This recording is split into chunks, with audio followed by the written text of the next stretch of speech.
Mae llawer o bobl wedi bod yn gofyn cwestiynau yn Strasbourg yr wythnos hon am y trafodaethau sy'n digwydd, am y datblygiadau yng Nghymru ac yn weddill Prydain yr wythnos hon.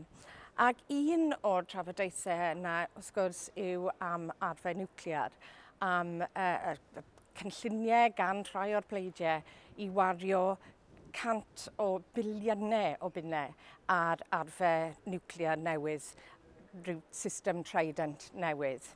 Dwi'n gwybod bod pobl yn poeni mwyaf am y gwasanaeth iechyd, am gofal iechyd i'w teuluoedd, i'w ffrindiau, i'w cymunedau, a hefyd y cyfle i gynnig sgiliau i bobl i weithio yn y gwasanaeth iechyd, i cynnig swyddi i bobl i ddarparu'r gwasanaeth gorau posib. Mae'r arian sy'n cael ei gynnig i wario ar arfau niwclear yn gallu darparu 150 o filoedd o nyrsys newydd i ni. Dyna math o ddewis sydd gyda ni. Dwi wedi bod yn weithgar iawn yn y mudiad heddwch erioed. Dwi dal yn weithgar iawn yn CND Cymru. A dwi'n gwybod be fyswn i'n dewis. A dyna beth sydd yn wynebu ni nawr, y math yna o ddewis sydd gyda ni. Nyrsys neu arfau niwclear.